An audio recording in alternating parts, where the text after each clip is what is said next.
Hello student, कैसे हैं आप सब। उम्मीद करती हूँ कि आप सब अच्छे होंगे और आपके अपने एग्ज़ाम की जो प्रिपरेशन वो भी अच्छे से ही कर रहे होंगे। और आज उसी प्रिपरेशन में अपना थोड़ा सा सहयोग देने के लिए आज मैं एक और नया टॉपिक लेकर आई हूँ आपके लिए सी लैंग्वेज का, दैट इज़ ऑपरेटर। तो इस वीडियो में बच्चों हम ऑपरेटर के बारे में डिस्कस करेंगे, हर एक ऑपरेटर का एग्जाम्पल के साथ समझेंगे, क्योंकि एक क्वेश्चन जो है एटलीस्ट ऑपरेटर से पूछ लिया जाता है। और वो भी बताऊँगी कि अगर पेपर ईजी रहता है तो किस टाइप के क्वेश्चंस आते हैं, और पेपर अगर टफ रहता है तो भी ऑपरेटर में किस टाइप से आपको जो एग्जामिनर है वो किस तरीके से आपको कंफ्यूज कर सकता है, या आप बोल सकते हैं कि टफ बना सकता है आपके पेपर को। तो आज हम डिटेल में हर एक ऑपरेटर के बारे में डिस्कस करेंगे। तो चलिए स्टार्ट करते हैं। सबसे पहले बात करते हैं बच्चों हम अर्थमेटिक ऑपरेटर की। ठीक है, एक चीज मैं आपको बता दूं, जो अर्थमेटिक ऑपरेटर होते हैं ना, ये आपके बाइनरी ऑपरेटर होते हैं बच्चों। ठीक है, क्वेश्चन बनता है इसीलिए मैंने इसको बता दिया यहाँ पर। सबसे पहला ही क्वेश्चन बनता है कि अर्थमेटिक ऑपरेटर्स जो होते हैं आपके बाइनरी ऑपरेटर होते हैं। अब अर्थमेटिक ऑपरेटर के बारे में आपको पता है कि आपके पास अर्थमेटिक ऑपरेटर जो मैथ्स के अंदर करते थे वही होते हैं। ठीक है, तो इसमें आपका प्लस, माइनस, मल्टीप्लिकेशन, डिवीजन और एक ये वाला बच्चों मोड्यूलो, जिसको हम रिमाइंडर कहते हैं या मोड्यूलो कहते हैं। ठीक है, अब ये बाइनरी ऑपरेटर क्यों है, देखो आप क्या करेंगे, a प्लस बी लिखेंगे या 4 प्लस 5 लिखेंगे, तो इसमें एटलीस्ट 2 ऑपरेंड की जरूरत पड़ेगी, इसलिए ये बाइनरी ऑपरेटर है। ठीक है, तो बाइनरी ऑपरेटर परफॉर्म करने के लिए आपको 2 ऑपरेंड की जरूरत पड़ेगी। 4 और 5 क्या है, आपके ऑपरेंड है, और प्लस क्या है, ये आपका ऑपरेटर है। ठीक है, तो आई होप क्लियर हो गया होगा। अब हम बात करते हैं, देखो माइनस भी वही मैथ्स की तरह चलेगा, जो मल्टीप्लिकेशन वो भी, डिवीजन भी। ये जो सिंबल है बच्चों ये मोड्यूलो का है, इसको आप रिमाइंडर बोल सकते हैं या मोड्यूलो बोलते हैं। तो एग्जाम अगर इजी होगा तो बच्चों आपसे इस सिंबल के बारे में भी पूछ लिया जाता है, मोड्यूलो क्या होता है। ठीक है, अब मोड्यूलो क्या है बच्चों, ए की वैल्यू है 5, बी की वैल्यू है 3। तो अगर मैं यहाँ पे a डिवाइड b करूं तो क्या हो जाएगा, 5 डिवाइड बाई 3, तो आंसर आएगा 1। और अगर मैं यहाँ पर मोड्यूलो की बात करती हूँ तो आंसर आएगा 2। वो कैसे, देखो 5 को जब 3 से करेंगे 3 1 जा 3, रिमाइंडर बच गया 2। तो मोड्यूलो क्या करेगा, रिमाइंडर रिटर्न करेगा, और डिवीजन आपको ये वाला आंसर जो है ये रिटर्न करेगा। तो यही बेसिक डिफरेंस है। तो अर्थमेटिक ऑपरेटर में एक क्वेश्चन यहाँ से और एक क्वेश्चन यहाँ से तो पूछा जा सकता है। ठीक है, वही मैं आपको बोलूँगी, चाहे आप टीजीटी की प्रिपरेशन कर रहे हैं, पीजीटी की कर रहे हैं, या फिर आप एसएससी के एग्जाम की प्रिपरेशन कर रहे हैं, और जहाँ पर सी लैंग्वेज एज आपका सब्जेक्ट है, क्योंकि एनसीईआरटी के सिलेबस में क्लास 11th में सी फुल फ्लेज्ड पढ़ाई जाती है, और एनसीईआरटी का सिलेबस ही एसएससी के लिए अप्लाई होता है। चाहे आप किसी भी स्टेट का या सेंट्रल गवर्नमेंट का एग्जाम दे रहे हैं बच्चों, तो एनसीईआरटी क्लास 11th और एनसीईआरटी क्लास 12th दोनों का सिलेबस आपको यहाँ पर आना चाहिए। और ऑलरेडी मैं वीडियोस बना रही हूँ उसी सिलेबस के लिए। ये क्रैश कोर्स है, अगर इस क्रैश कोर्स को आप अच्छे से कर लेंगे तो जो आपका कंप्यूटर का सेक्शन है इसमें आप मान के चलो 10 नहीं तो आउट ऑफ 10 आपके 8 और 9 जरूर आ जाएंगे, अगर आप सीरियसली यहाँ पर पढ़ोगे तो। ठीक है, और जो टीजीटी पीजीटी के बच्चे हैं उनके लिए तो है ही ये सब्जेक्ट। ठीक है, उनको तो थोरो स्टडी करनी, जितना वो स्टडी करे वो ही कम है। अब हम बात कर लेते हैं बच्चों अगली रिलेशनल ऑपरेटर की। ठीक है, रिलेशनल ऑपरेटर भी क्या है आपका, ये भी आपका बाइनरी ऑपरेटर है। क्यों है, अब देखो रिलेशनल ऑपरेटर के अंदर बच्चों सिंबल होते हैं less than, greater than, less than equal to, greater than equal to. ठीक है, और इक्वल टू। ठीक है, और एक होता है बच्चों नॉट इक्वल टू, या ये वाला या ये वाला। ठीक है, इसको बोलते हैं नॉट इक्वल, और इसको बोलते हैं बच्चों इक्वल, क्योंकि मैथ्स के अंदर तो आपने सिंगल एक ये वाली 2 हॉरिजॉन्टल लाइन पढ़ी है ना, पैरेलल लाइंस पढ़ी है, लेकिन यहाँ पर सी के अंदर क्या हो जाएगा, डबल जब इक्वल लगाओगे तो वो इक्वल होगा। ठीक है, और नॉट इक्वल में या तो आपको ये वाला सिंबल लगाना है, जो एक्सक्लेमेशन का मार्क होता है वो वाला इक्वल, या फिर आप लेस देन और ग्रेटर देन दोनों की एंगुलर ब्रैकेट भी लगाओगे तो भी आपका काम चल जाएगा, वो आपका नॉट इक्वल का है। अब जो रिलेशनल ऑपरेटर है ये भी आपका बाइनरी ऑपरेटर है। ये क्यों है, क्योंकि आपको पता है कि रिलेशन आप कम से कम 2 वेरिएबल के अंदर तो जरूर दिखाओगे, या तो लिखोगे a is greater than b, a is less than b, a equal to b, या A not equal to B. ठीक है, तो इस तरीके के क्वेश्चन बनेंगे। तो अगेन यहाँ पर क्या है, 2 ऑपरेंड है, तो ये आपका बाइनरी ऑपरेटर है। ठीक है, तो बाइनरी जो रिलेशनल ऑपरेटर से रिलेटेड क्वेश्चन आता है बच्चों, या तो आपसे सिंबल ही पूछ लिए जाते हैं। ठीक है, और या पूछ लिया जाता है कि कौन सा ऑपरेटर, यूनरी ऑपरेटर है, बाइनरी ऑपरेटर या टर्नरी ऑपरेटर है। ठीक है, तो ये आपका बाइनरी ऑपरेटर है। अगली बात करते हैं हम लॉजिकल ऑपरेटर की। अब जो लॉजिकल ऑपरेटर है बच्चों, ये आपके पास 3 होते हैं लॉजिकल ऑपरेटर। इसमें क्या क्या आता है आपका, एंड, और नॉट, एंड, और नॉट। ठीक है, तो एंड को आप दिखाते हैं डबल एम्परसेंड से, और को दिखाते हैं डबल पाइप से, वर्टिकल लाइन है 2, और नॉट इक्वल को जो दिखाएंगे ना बच्चों, वो दिखाएंगे आप इस तरीके से। ठीक है, तो ये आपका ये वाला सिंबल हो जाएगा नोट का। अब जो लॉजिकल ऑपरेटर है बच्चों, इसको हम कैसे करते हैं। एंड का मतलब क्या होता है, ये छोटी सी चीज़ है, वो आप ध्यान से समझना। एंड मतलब आप मल्टीप्लीकेशन करते हैं 2 चीज़ों की, और मतलब प्लस करते हैं, और इसमें आप उल्टा कर देते हैं, कॉम्प्लीमेंट कर देते हैं, रिवर्स कर देते हैं। ठीक है, अब आपके पास मल्टीप्लीकेशन है, तो अगर मैं लिखूँ 0 एंड 0 तो क्या होगा, 0 ही होगा। इस तरीके से लिखा जाएगा, 0 एंड 0 0, और 1 एंड 1 1 हो जाएगा। अगर 0 एंड 1 लिखूं तो बच्चों आंसर 0 होना चाहिए, 1 एंड 0 लिखूं तो आंसर आपका 0 होना चाहिए। इसका मतलब क्या हुआ कि किसी भी नंबर को जब आप 0 से मल्टीप्लाई करें तो 0 ही आता है ना आंसर। वही चीज़ मैंने यहाँ पर की है कि यानी कि दोनों कंडीशंस अगर ट्रू हैं तभी आपका जो है लॉजिकल एंड आउटपुट देता है, अदरवाइज नहीं देता। दोनों कंडीशन ट्रू है तो आउटपुट आ गई ट्रू। ट्रू मतलब 1, फॉल्स मतलब 0। ठीक है, और के केस में क्या होगा, देखो यहाँ पे 0 + 0 करूँ तो 0 आ जाएगा, 0 + 1 करूँ तो 1 आ जाएगा, 1 + 0 करूँ तो भी 1 आ जाएगा, 1 + 1 करूँ तो भी ये 1 आ जाएगा। ठीक है, तो ये क्या होगा बच्चों कि अगर एक भी कंडीशन आपकी ट्रू है तो आप क्या करेंगे, और चलता है आपका, यानी कि ये भी ट्रू हो गया, ये भी ट्रू हो गया, ये भी ट्रू हो गया, तो आपका ट्रू है। तो बच्चों एक चीज़ और बताना चाहूँगी, यहाँ पर आपने देखा होगा कि 1 + 1 आप मैथ्स के अंदर तो 2 होता है, मैंने यहाँ पर 1 लिखा। क्यों, क्योंकि यहाँ पर ना बच्चों हम 2 वैल्यू होती है, ट्रू और फॉल्स। अब या तो यहाँ पर स्विच ऑन होगा या ऑफ होगा, ऐसे ही होता है हमारा बिजली का स्विच, या तो हम फैन ऑन करते हैं या ऑफ करते हैं। ठीक है, तो दूसरी कंडीशन तो है ही नहीं, हमारे पास वैल्यू ही 2 है, ट्रू या फॉल्स। ठीक है, तो यहाँ पर 2 नहीं होगा बच्चों, ये आपका हाई ही रहेगी, इसका मतलब है हाई या ट्रू है। और नोट के केस में क्या करते हैं हम, अब मैंने लिखा अंदर फॉल्स और आगे लगा दिया ये वाला सिंबल, तो ये कि फॉल्स का क्या कर देगा, ये रिटर्न कर देगा ट्रू। तो सिमिलरली अगर मैंने अंदर कर दिया ट्रू टी और आगे लगा दिया ये वाला साइन या फिर ये वाला साइन लगा दिया, ठीक है, तो ये क्या करेगा, ये इसका फॉल्स करेगा कि जो भी वैल्यू है 0 है तो 1 कर देगा, 1 है तो 0 कर देगा। ठीक है, तो ये आपका लॉजिकल ऑपरेटर था। अब हम बात कर लेते हैं नेक्स्ट की असाइनमेंट ऑपरेटर की। तो बच्चों एक क्वेश्चन यहाँ से बनेगा, लॉजिकल ऑपरेटर के कौन कौन से होते हैं, एंड, और नॉट। ज़्यादा करेगा तो फिर वो आपसे सिंबल भी पूछ सकता है। अब हम अगली बात करते हैं असाइनमेंट ऑपरेटर की। असाइनमेंट का क्या मतलब होता है बच्चों, देखो मैं लिखती हूँ ना A = A + B, ये वाला। ठीक है, तो इसका क्या होगा, A = मान लो A की वैल्यू है 4, B की वैल्यू है 5, तो 4 + 5 A की वैल्यू क्या होगी 9, तो A को क्या वैल्यू असाइन हो गई 9।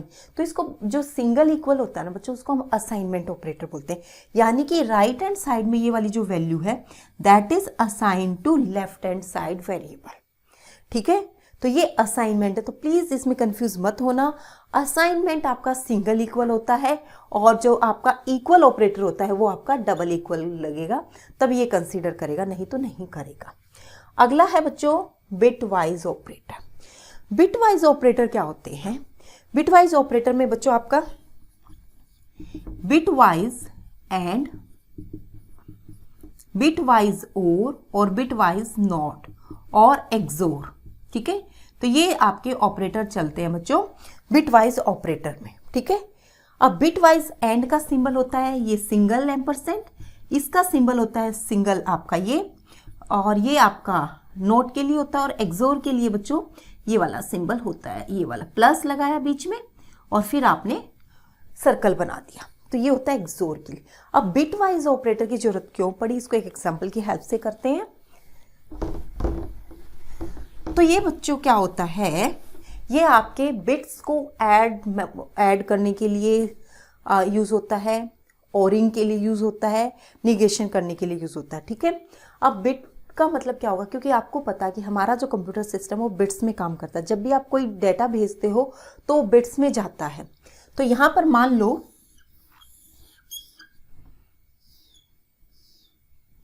ये है आपकी कितनी बिट हो गई, ये 1 2 3 4 5 6 7 8 बिट है, और यहां पे वैल्यू डाल दी मैंने ये वाली। ठीक है, दूसरा मैंने एक और डाल दी, दूसरा बिट क्या है हमारे पास, ये है ए की वैल्यू और ये है बी की वैल्यू। ठीक है, वही 8 बिट मैंने यहाँ पे डाल दी 0 0 1 1 0 1 0 1। ठीक है, अब मैंने क्या ए एंड बी यानी कि बिट वाइज एंड किया। यहाँ पर एंड करेंगे तो बच्चों आपको पता है एंड का लॉजिक तो वही होगा, अगर दोनों इनपुट आपकी ट्रू हैं तभी ये आउटपुट देगा, नहीं तो नहीं देगा। देखो ये 0 0 है, 0 आ जाएगा, 0 1 है 0, फिर 0, फिर 0, फिर 0, ये 1 1 ये है, तो ये यहाँ पर आउटपुट आ जाएगी ये वाली। ठीक है, इसी तरीके से आप और करते हैं, सिंगल पाइप है ये। ठीक है, तो आपको क्या होगा कि अगर एक भी इनपुट हाई है तो आउटपुट आपकी हाई हो जाएगी।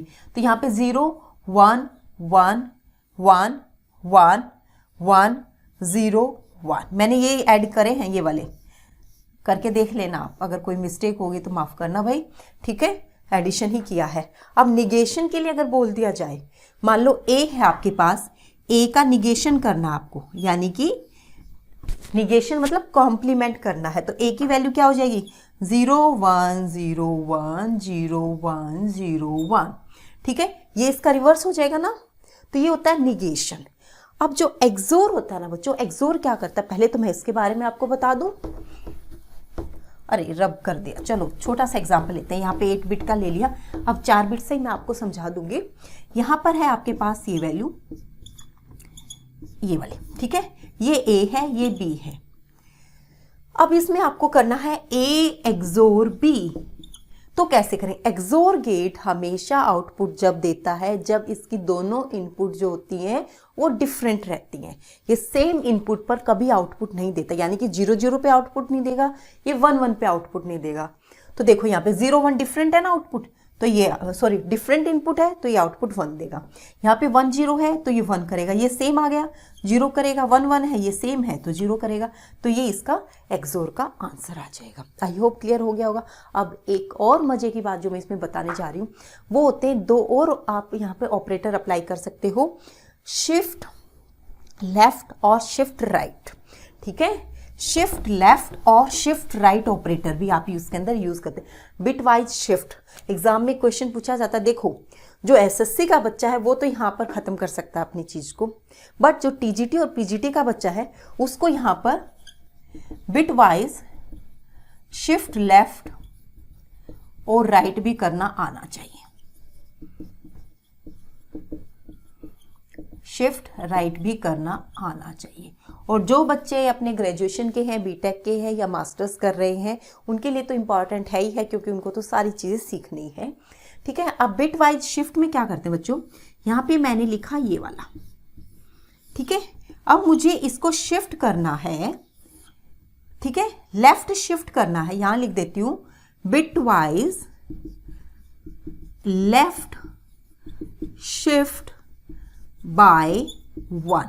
कितना शिफ्ट करना है, एक एक बिट आपको शिफ्ट करनी है, यानी कि 4 ब्लॉक यहां पर है, ये बना दिए मैंने 4, तो एक एक बिट शिफ्ट करेंगे तो बच्चों क्या होगा कि आप इस साइड से करेंगे, ये 1 क्या है 0 के प्लेस पर आ जाएगी, एक बिट शिफ्ट करनी है ना। अब अगला क्या हो जाएगा, फिर 0 आ जाएगा, फिर क्या हो जाएगा 1 आ जाएगा, इस तरीके से शिफ्ट हो जाएगा। और जो ये लास्ट 0 है ना बच्चों, ये ट्रंकेट हो जाती है, ये गायब हो जाती है, और आपके पास ये लास्ट में जो ब्लॉक बचेगा इसके प्लेस पर हम लगा देते हैं, अपेंड कर देते हैं 0 को। ठीक है, अब अगर यहाँ पे 1 भी होता ना बच्चों तो भी मैं यहाँ पर 0 ही ऐड करती, क्योंकि अपेंड जो करना है वो अपेंड करेंगे 0 से। ये है आपका शिफ्ट बाय 1। अगर आपको बोल दिया जाए कि शिफ्ट बाय 2 करोगे तो 2 कैसे करेंगे? देखो 2 के केस में क्या हो जाएगा, आपको 1 2 2 डिजिट छोड़नी है, उसके बाद जो आपकी ये वाली डिजिट है इसको यहाँ पे कर दो, फिर आपने ये 1 यहाँ आ जाएगा और लास्ट में जो 2 प्लेसेस आपके ब्लैंक रह गए वहां पर आपको 0 0 लगाना है। यही मैंने आपको बताया था। ठीक है, तो क्वेश्चन किसी भी तरीके से आ सकता है, shift by 1, shift by 2, shift by 3। तो जितना शिफ्ट करना हो उतने नंबर ऑफ बिट्स को यहाँ से ट्रंकेट कर दो, हटा दो, और फिर आगे के नंबर जो उनको शिफ्ट करते जाओ। ठीक है, तो ये हो जाएगा आपका बच्चों शिफ्ट बाय 2 और लेफ्ट शिफ्ट। ठीक है, राइट शिफ्ट में क्या करना है? राइट शिफ्ट में आपको ऐसे करना है। ठीक है, राइट शिफ्ट में क्या करना है? ऐसे करना है। और बाय 1 बता दूं पहले। अब राइट शिफ्ट के अंदर आपका इस तरीके से हो जाएगा, यानी कि आपका एक 1 यहां हो जाएगा, फिर ये 1, फिर ये 0। ठीक है, इसमें क्या होगा, जो लास्ट वाली बिट है ना बच्चों वो ट्रंकेट हो जाएगी। ठीक है, और ट्रंकेट होते क्या होगा, इसके जो आगे वाले फर्स्ट जो प्लेस पर वो आपका यहां पर 0 ऐड हो जाएगा। ठीक है, तो आपने यहाँ पे एक एक बिट शिफ्ट की है ना, ये वाला यहाँ ले आए, ये वाला यहाँ ले आए और ये वाला यहाँ ले आए, तो ये वाला 1 आपका खत्म हो गया। खत्म हो गया तो आपको यहाँ पे 0 लगानी पड़ेगी क्योंकि शिफ्ट बाय 1 था। तो ये था बच्चों आपका बिट वाइज शिफ्ट लेफ्ट और शिफ्ट राइट। आप इसकी प्रैक्टिस कर लेना और मैं भी इस पे प्रैक्टिस क्वेश्चन जरूर डालूंगी क्योंकि ये काफ़ी इंपॉर्टेंट टॉपिक है। अगला जो एक और इम्पॉर्टेंट टॉपिक है कंडीशनल ऑपरेटर। कंडीशनल ऑपरेटर क्या होते हैं बच्चों? अब जो मजे की बात है, कंडीशनल ऑपरेटर में ये होता है टर्नरी ऑपरेटर। क्या होता है? Ternary operator. अभी तक हम बात कर रहे थे, सारे के सारे ये ऑपरेटर थे आपके बाइनरी, और ये क्या है आपका टर्नरी। टर्नरी ऑपरेटर में क्या होता है बच्चों? यहाँ पर 3 एक्सप्रेशन होते हैं, यानी कि 3 ऑपरेंड होते हैं। वो कैसे? देखो, expression 1 question mark, expression 2 colon, expression 3। ये आपका कंडीशनल ऑपरेटर है। क्वेश्चन मार्क जो लगाते हैं ये कंडीशनल ऑपरेटर। इसका मतलब क्या है?